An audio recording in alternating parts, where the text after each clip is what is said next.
اب سوال پھر وہی پیدا ہوتا ہے کہ آخر وہ کون سے دو صدقے ہیں؟ رجب کا مہینہ صرف تاریخوں اور دنوں کا ایک سلسلہ نہیں ہے، بلکہ یہ پوری انسانیت کے لیے رحمت، سکون، معافی اور برکتوں سے بھرا ہوا ایک عظیم خزانہ ہے۔ اگر آپ یہ سمجھ لیں کہ رجب کا مہینہ آپ کی زندگی میں اللہ کی طرف سے ایک خاص تحفہ بن کر آیا ہے اور اپنے ساتھ رحمتوں اور برکتوں کا خزانہ لے کر آیا ہے، تو سب سے پہلا اور سب سے بڑا صدقہ یہی ہے کہ آپ اپنے دل کو کشادہ کر لیں اور ان لوگوں کو بھی معاف کر دیں جنہوں نے کبھی آپ کو دکھ پہنچایا، آپ کا دل توڑا یا آپ کے ساتھ ناانصافی کی۔ یہ ایسا صدقہ ہے جس کے لیے جیب سے 1 روپیہ بھی خرچ نہیں کرنا پڑتا، نہ سونا دینا پڑتا ہے، نہ چاندی اور نہ ہی دینار، لیکن اس کا ثواب اور اس کا اثر اتنا زبردست ہوتا ہے کہ انسان کی پوری زندگی کا رخ بدل جاتا ہے۔ جو انسان معاف کرتا ہے وہی دراصل اللہ تعالیٰ کا محبوب بندہ بنتا ہے۔ رجب کا مہینہ اصل میں معافی، درگزر اور صبر کا مہینہ ہے۔ یہ وہ مہینہ ہے جو ہمیں بار بار یاد دلاتا ہے کہ ہمارے محبوب نبی کریم صلی اللہ علیہ وسلم صرف ایک عام انسان نہیں تھے، بلکہ وہ عظیم اور برکت والی ہستی تھے، جنہیں اللہ تعالیٰ نے اپنی خاص قربت عطا فرمائی، جن سے اللہ تعالیٰ نے ہم کلامی فرمائی اور جنہیں تمام جہانوں کے لیے رحمت بنا کر اس دنیا میں بھیجا گیا۔ اگر ایسی عظیم اور مقدس ہستی نے ہمیں معاف کرنے، سہن کرنے اور درگزر کرنے کا سبق دیا ہے، تو ہمیں یہ سمجھ لینا چاہیے کہ معاف کرنا صرف ایک اچھا اخلاق نہیں، بلکہ اللہ تعالیٰ کی سب سے پسندیدہ صفات میں سے ایک صفت ہے۔ اللہ تعالیٰ خود غفور ہے، رحیم ہے، بار بار معاف کرنے والا ہے، اور وہ اپنے بندوں کی غلطیوں کو درگزر فرماتا ہے۔ اسی لیے وہ یہ بھی چاہتا ہے کہ اس کے بندے آپس میں ایک دوسرے کو معاف کریں۔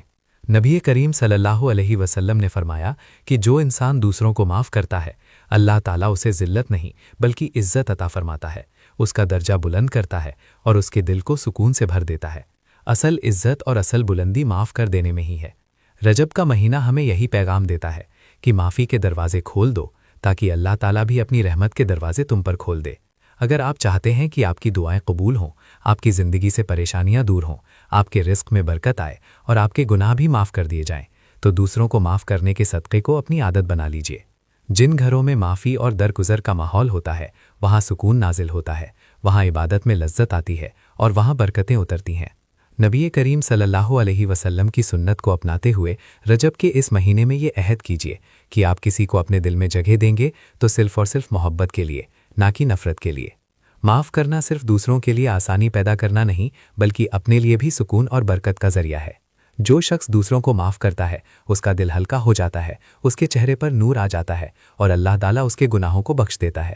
تو آئیے رجب کے اس مبارک مہینے میں سب سے پہلا صدقہ یہی کریں کہ جس نے آپ کے ساتھ ظلم کیا، جس نے آپ کو تکلیف دی، آپ اسے اللہ کے لیے معاف کر دیں۔ یہ عمل اللہ تعالیٰ کو اتنا پسند ہے کہ وہ آپ کے لیے ایسی رحمتیں نازل فرمائے گا جن کا آپ نے کبھی تصور بھی نہیں کیا ہوگا۔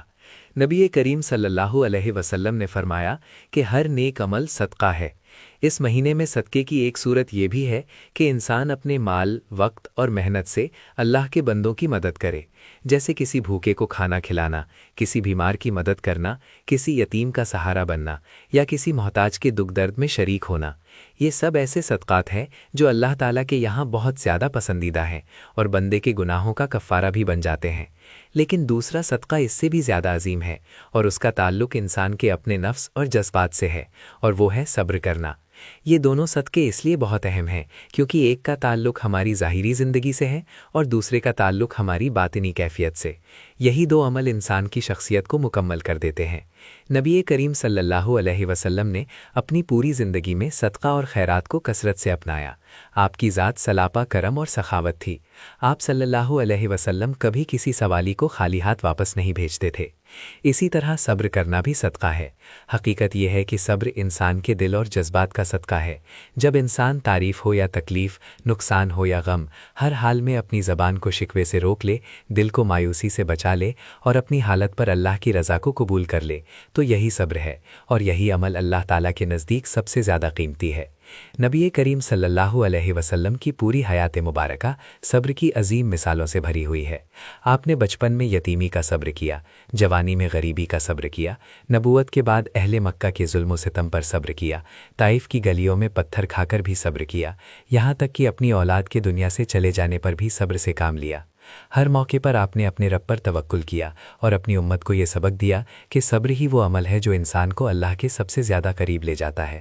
سوچئے جب آپ صلی اللہ علیہ وسلم مکہ کی گلیوں میں کھڑے تھے اور کفار آپ کے راستے میں کانٹے بچھاتے، گالیاں دیتے اور پتھر مارتے تھے، تب بھی آپ نے کبھی بد دعا نہیں کی بلکہ ہمیشہ صبر اور رحمت کا راستہ اپنایا۔ یہی صبر آپ کا دوسرا صدقہ تھا جو اللہ تعالیٰ کو سب سے زیادہ پسند تھا۔ طائف کا واقعہ یاد کیجیے، جب آپ کو زخمی کر دیا گیا، پھر بھی آپ کی زبان پر یہی دعا تھی کہ اے اللہ انہیں ہدایت عطا فرما دے۔ یہی وہ صبر ہے جو اللہ تعالیٰ کے یہاں سب سے بڑا صدقہ شمار ہوتا ہے۔ رجب کے مہینے میں جب ہم سیرت نبی صلی اللہ علیہ وسلم کو یاد کرتے ہیں تو ہمیں خاص طور پر اس سنت صبر کو زندہ کرنا چاہیے۔ جب بھی کوئی ہمیں ستائے، تکلیف دے یا ہمارے حق کو مارے تو بدلے کے بجائے صبر کا صدقہ دیں۔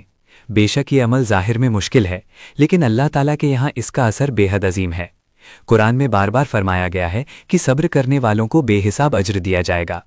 لہٰذا جب ہم یہ کہتے ہیں کہ رجب کے مہینے میں 2 صدقے ضرور کرو کیونکہ یہ 2 صدقے اللہ تعالیٰ کو بہت زیادہ پسند ہیں، تو ہمیں یہ پکا عہد کرنا چاہیے کہ ہم صرف مالی صدقہ ہی نہیں بلکہ معافی اور صبر کا صدقہ بھی دیں گے۔ یہی عمل نبی کریم صلی اللہ علیہ وسلم کی سنت کو زندہ کرنے والا ہے اور یہی راستہ ہمیں اللہ تعالیٰ کے قریب لے جاتا ہے۔ اللہ تعالیٰ اس مبارک مہینے کے صدقے ہم تمام مسلمانوں کی ساری پریشانیوں کو دور فرمائیں، ہماری زندگی میں سکون اور خوشحالیاں عطا فرمائیں۔ آمین ثم آمین۔